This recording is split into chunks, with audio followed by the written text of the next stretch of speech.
What is poppin', everybody? This is your girl Sophia with another video. Today we're talking about how to look fresh and put together without makeup in the morning, not necessarily in the morning, just without makeup. I am wrapped in a little blanket today because it's going to be a long and very interesting video. I have years of observation after myself and other people, and I think I know what works and what doesn't work. So get yourself comfy, get yourself a little water. I'm having a little water today, and let's get right into it.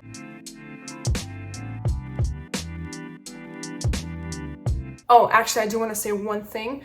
If I put my hair back and you see this scary thing, I just got these piercings done and my ear is so swollen. So if I look like a UFC fighter who just got out of a fight somewhere in Las Vegas, you know the reason why, okay? Let's talk about the number one thing, and I think this is an absolute game changer, and this is lashes.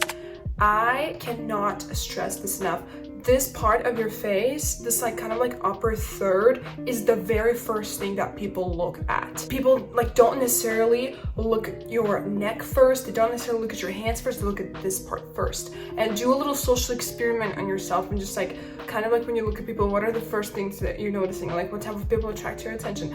Most of the time that would be people with some sort of a prominent looking upper third part of their face. So lashes are extremely important. I'm going to insert a picture probably right here. I was at work the other day and one of the lashes that I'm wearing right now stripped off, and the glue, I guess I didn't glue it all the way or whatever, and so I pulled on it and it kind of like pulled on everything else, and so I had to take all of them off. But before I did take both of my eyelashes off, look at the difference that these simple lashes make. It's insane.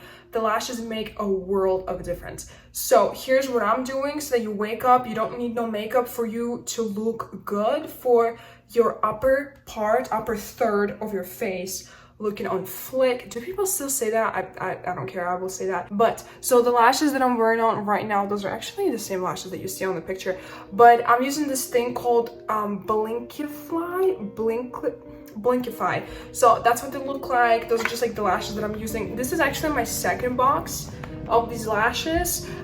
You can also use lash clusters, and I talk about the difference in a minute here, but I've been using those or anything that's similar to that. So how it works is you kind of just get a glue and you put this false lash under your lash line, and those consist of 4 parts. I don't always use the 4th part because my eyes are not as wide or big or whatever. So, and they last me at least a week, and I sleep in them, I shower in them. They like don't really intervene into my daily life. The only thing is it's hard to do eyeliner if you have this type of lashes on. These are great, especially if you don't have any experience with this type of lashes. I think that would be a good starter. This cluster lash, these are literally from Walmart for like $11. As far as I remember, they also came with glue, a pretty good glue. For glue, you can use full Mascara glue. I'll insert the picture of what it looks like. It has both the glue and the seal on the other part. Works amazing. It sticks them right in there for like freaking forever. Also, this I can never say that out. Blinkify. Jeez, that's words my nails for me. Holy cow. Anywho, they also have their own glue, which is also pretty good. So whatever works for you. I would recommend full Mascara if you are just starting. If you like have no experience, I think full Mascara would be a little bit easier for you to use. But about this little lash clusters, they are a little more difficult to use. And the reason being is you have to be a little bit more precise. It's just a lot more work to put them on. Although as you get used to them, I think you can put the full set in like 40 minutes probably max. So the cool thing about this little clusters is if one falls off unexpectedly, let's just assume that might happen eventually, one of them falls off, it's not going to ruin your look. If you're wearing lashes like this, you kind of always have to have little tweezers on you, and you kind of always have to have your glue on you, because if one falls off, I showed you guys they're huge. If one falls off, they're gonna ruin the way the lashes look in general. So you do have to like go to the bathroom or like whatever and stand there with a little mirror trying to fix it like this. So that is a possibility with these type of lashes. But with little clusters, even if two fall off, it's kind of like not a big deal, especially if people are like not looking at you like this. No one's gonna, oh, by the way, do you want to see them up close? This is what they look like. But anyways, no one's gonna care if you're wearing these little guys, okay? Nobody's gonna care. So you can just keep going about your day. You don't have to worry about it. You go home and like you fix it if you want to, okay? Before these ones, I had these for like a couple of days, and I remember I had 2 of them falling off, and I didn't even notice until I started taking them off to put these ones on. So first thing, lashes. One little trick that you can also do to enhance your appearance without any makeup is use anti-redness eye drops. They are amazing. I wear lenses, so my eyes get dry sometimes. I wear them for too long, whatever. And so I just like noticed they make the white part of your eye look brighter, wider, and it just like kind of makes your side, your eyes, your upper third part of your face look a little more beautiful. Number 2, your eyebrows. Your eyebrows are extremely important. We all have different types of contrast in us. For example, I am a pretty medium contrast right now, especially since my hair has grown, because this is like my natural hair color. When my hair used to be just black, like this color, basically, like imagine my hair looks like this. And you can like go and see my old videos, like my hair was completely black. If you have contrast in your, like between your hair and your eyebrows and your skin, it's always a good thing. There are very few people, but there are people that have very low contrast in everywhere. For example, people with like albinos, is that what they're called? But correct me if I'm wrong, I think they're called albinos. This is basically when they don't have the coloring pigment to their skin, so naturally their eyelashes are like white. They're literally white colored. Their eyebrows are white, their hair is white. It's like they have very low contrast. And when you have almost no contrast to your eyebrows, when your eyebrows are basically almost as your skin color, they don't do you very good, and you will be surprised. I will insert some pictures, probably somewhere here, that I found just googling on the internet, okay? And some people that I'm showing here right now, I don't know, I have no clue who they are, but you can say, looking at their pictures, like the before pictures, they have very low contrast in their eyebrows. It's almost like if you were looking at them from a few feet away, you wouldn't even know they have eyebrows. Like you have to actually like search for them, look for them if you're looking at them from like afar. So eyebrows are extremely important. They frame your face. Eyebrows are the frame of your face. I went to eyebrow school and I did my own eyebrows. I'm using eyebrow henna. You can use anything else. You can use, like, I see people using beard dye, I can never say, I think beards, like beard, whatever. Beard dye, people use eyebrow henna, people use eyebrow dye. Like there's all sorts of things out there. Thankfully, we live in the 21st century.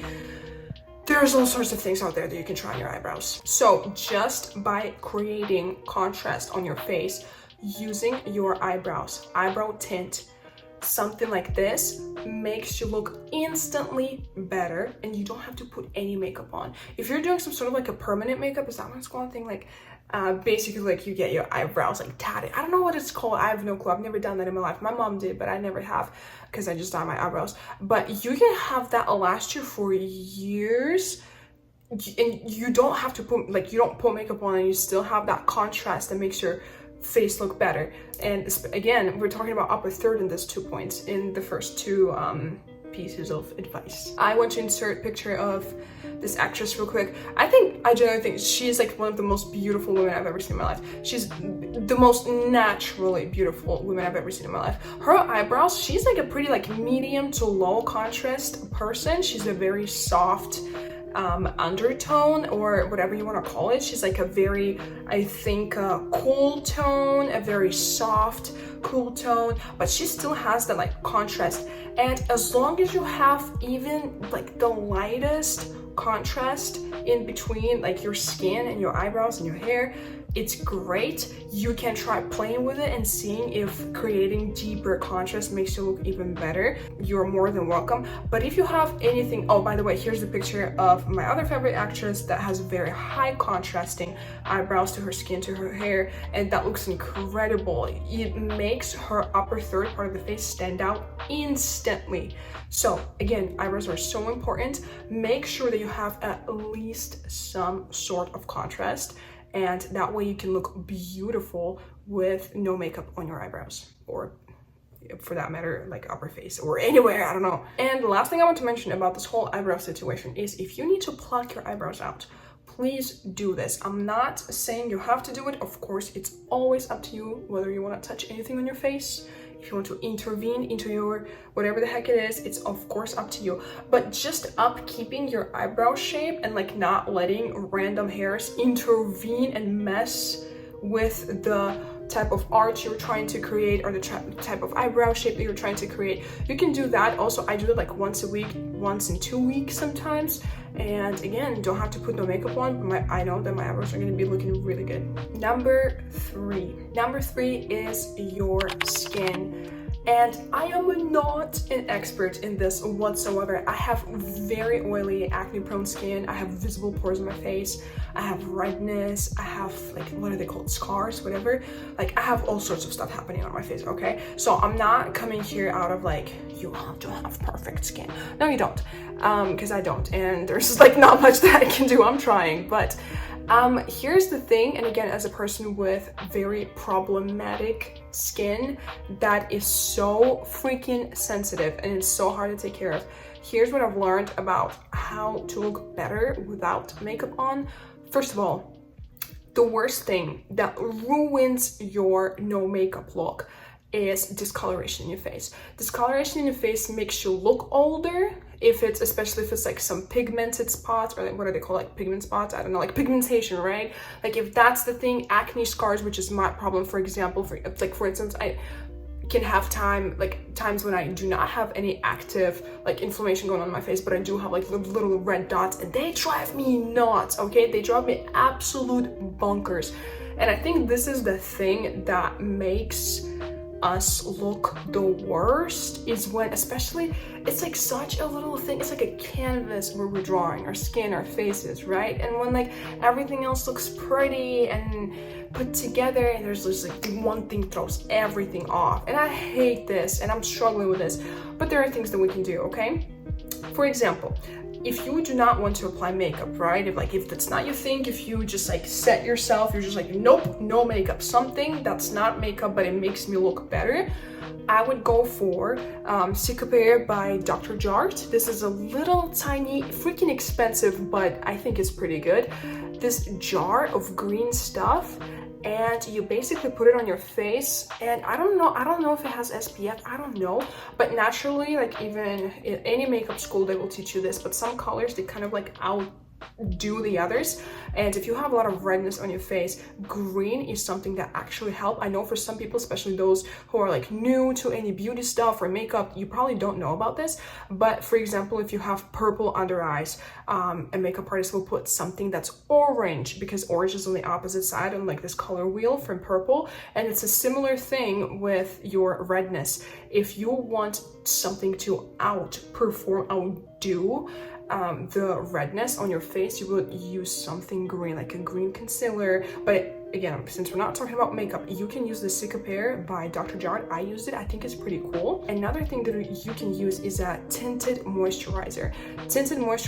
And this is for, even if you do not have any like redness, most of us have discoloration. Most of us have a little bit of a weird stuff going on our face. And if you don't, you are extremely lucky, and you're one of the very few people who do not need this step, but most of us do. 98% of us do. A tinted moisturizer, just for general like complexion situations, that your face is a more so even tone. You don't have to be crazy about it. You don't have to use it as a foundation, because it's not, it's a moisturizer, but it's tinted. You can use a tinted sunscreen. That's like my most favorite thing. Tinted sunscreen, tinted moisturizers, I think they are absolutely the best. And the Cicapair situation is also something you can try to overall make your complexion look better. And once your face looks more in harmony and in balance, you don't just have like random red spots here and there, and like everything else is like a different color, and like maybe there's also on top of that pigmentation, you kind of want to like tone it down a little bit so that it's not as contrasting. It's good when we have contrast with our hair and our eyebrows and our skin, but it's not good when our skin is 7 different colors that are contrasting. So use a little bit of that, and that's gonna make you look instantly 300 times better. Next thing, and it also has to do with your face, with your skin, or specifically stuff that's on it, we're talking about facial hair and texture. and dirt and other things. I put this all into one category. You will see why in a second. A lot of the times we get ready with the light that I have in my room, for example, right now. So I have like a light for my camera, I have a lamp here, and a lot of the times people do their makeup in this sort of lighting, right? They don't open their blinds and they don't like do their makeup with the open window. They just kind of do it like yeah, it looks good. And then you go outside and all these little things that you haven't seen, because all this lighting here is flattering. It's flattering my face, it's flattering my skin, it's flattering like pretty much everything. But the problem is, if you do not do your skin routine, again, even if it's not makeup, even if you're just like putting little moisturizer and whatever and other things I'm about to talk to you about, you don't see that kind of stuff. Again, this lighting is very flattering. It makes some of the spots in your skin not really visible unless you actually do your makeup and skincare and like whatever the heck it might be in natural lighting. So the reason I'm saying this, first of all, it's texture. Sometimes even if it's a tinted moisturizer, it doesn't mean it cannot leave residue, especially if we're talking about SPF, okay? If we're talking about tinted SPF, a lot of them, especially the ones that are like mineral based, as far as I know, they can leave a little like mask or whatever it's called, a white little thing on your face. And if you do not apply it under the natural lighting, you're not going to find out until you go outside somewhere and there you go. So another thing that can happen is dirt on your skin. There can be little things, for example, let's say night before you were wearing mascara and you didn't wash it off very well, and you wake up and there's like little tiny black dot on your freaking face. I'm telling this with such anger because that happens to me sometimes, and I cannot stand when there's like something like little like this. It just drives me nuts. But sometimes you have this going, right? Like there's a little mascara that you have left over from the night before, and now it's like freaking like somewhere here, like there's like 3 spots, and you don't notice it because you don't look at your face under natural lighting. And then you go and maybe like you want to tweak something like with your makeup, check how you look, you pull out your mirror and you're like, oh my heck, I've been walking like this for 7 hours. So make sure you are doing your skincare and all these things you're applying on your face, make sure you're doing it with natural lighting at home, or like not at home, natural lighting, so that you know what's going on. You know when there's like a little bit of flakiness going on. That's something that makes you look unkempt, and this is something that we're sometimes just like not noticing. And another thing about this, I briefly mentioned facial hair. Maybe it's just me, I don't know. I don't think it's just me, but facial hair ruins a lot of people's look. And especially a lot of like white girls thinking that, oh, like if like my hair is like, most white people don't have very like thick hair, okay? And like even if they have hair growing somewhere, it's very light. So a lot of white girls especially, they think that, oh, like if my hair is light, that means that nothing can be like whatever, nothing can be seen. And it comes to like a huge amounts of arm hair. Like, girl, are you serious? Like, what are you doing? Why do you have? I understand that you think nobody sees it, but everybody sees it, okay? Everybody notices it, okay? Everybody sees it. Same thing goes for hair. I'm sorry, I digressed a little, but same thing goes for like your face. There's like, I see some people, they have a beard growing. They have a beard growing. It's insane. And they were just like, yeah, like nobody, my hair is light, like nobody notices anyways. What? Girl, what? Everybody notices it. Here it comes with the whole getting ready in front of a natural light situation, because all this like little angles and stuff, you think people might not see it, or you don't know that it's there because you do your makeup under in front of artificial light like I'm right now, and you don't see it. And also, you don't see yourself from different angles. You only see yourself from looking at yourself. What about looking from the sides? What about like you don't see this because we don't have that good of a peripheral vision or whatever it's called, but other people do see it. Make sure, again, I understand it's up to you. It's up to you whether you want to remove your facial hair. Maybe you don't, that's fine, that's great. But if you do, make sure that you do, because there's nothing that makes you look more unkempt than freaking facial hair. I see people with, I'm telling you, a freaking beard, and they don't even know it. I swear, like just put a little bit tint on, you will have a whole on beard better than your boyfriend's beard. And chin hairs, neck hairs, a lot of us have that. Some PCOS girlies have that. And sometimes we fail to check that, and there is nothing that looks more gross than little like tiny hair somewhere here. Make sure you check with natural light, maybe like with a little flashlight, like go through like your skin, see where there's like hair that you don't want to be there. And one more thing I want to mention, it's like also your face, it's not like something super, your nose hairs. Again, the fact that you think that it's something that only you know about and nobody else notices is just your opinion.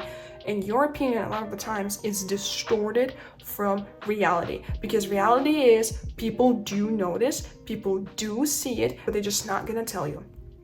Okay, so get yourself a little trimmer and put it in your nose. Get the stuff out of your nose. And the problem is no one's gonna tell you. Nobody's gonna tell you. Oh, I'm gonna come here and tell you. Okay, the very last thing we're talking about here, I believe this is step number 5. And this is great if it's 5 steps. I like that number. But plump, juicy lips. I'm guilty of that myself sometimes, especially when it's super dry. I am currently living in a place where it's extremely dry. And I need moisture everywhere. Even my eyes need more moisture. Like I need freaking eye drops all the time because I live here. But the thing is, chipped dry lips, first of all, it's not just the aesthetics purposes, it just shows that you don't drink enough water. It shows that like you're doing this all the time, biting your lips and all that kind of stuff. So it doesn't look good on you. And what you can do is very simple. You know what you can do? You can do lip scrubs. You can do one at home. You can take coconut butter, a bunch of sugar, especially brown sugar, because it's like super exfoliating on your lips. You can buy a lip scrub. If you're so lazy, it's $7 at Walmart. Go get yourself a little lip scrub. You can probably find something cheaper. Make sure you always carry a little chapstick with you, or a lip gloss, a lip balm. There are so many options right now. So many options available. You can use a lip gloss. You can use a tinted lip gloss. I love tinted lip glosses because you can match them to your undertone. For example, like a warm undertone, you can get some sort of like a peachy, maybe like little berry, like raspberry, something like that undertoned lip gloss. And it's not only going to make your lip look moisturized, it's also going to like pop that color in there. And if you're a cold undertone girly, you can use something like plum for dark lip, or you can use something like very like cold rose color lip gloss. And it's not only going to make them look moisturized, it's also going to pop those lips and you're gonna be looking amazing. I think this whole lip situation is so interesting because I feel like the only difference between like a dead body, like a corpse, and like a person with like chipped gray dull lips is pulse. Well, sounds weird, but like no, for reals though. Dry chapped lips that are usually the color of the wall, it's like literally you look like a corpse. You literally look like a dead person. There's no reason for you to do that. And of course take care of your teeth, but that's a whole different conversation that we can have next time. Girl, I hope you liked that video. I know, don't tell me. I know there's something that you didn't know or didn't think about, or now you're going to try to implement or whatever. So please like this video if you found it at least a little bit helpful, and I know that you did. And leave the comment below about what you're thinking about these tips, and if you have anything else that you would like to add or like share with me, with everybody else, please let us know. And thank you so much again for watching this video. I really appreciate it. Subscribe to my channel if you want to see more videos about beauty, productivity, little tips, little makeup, little everything. And I'll see you in my next one. Bye bye.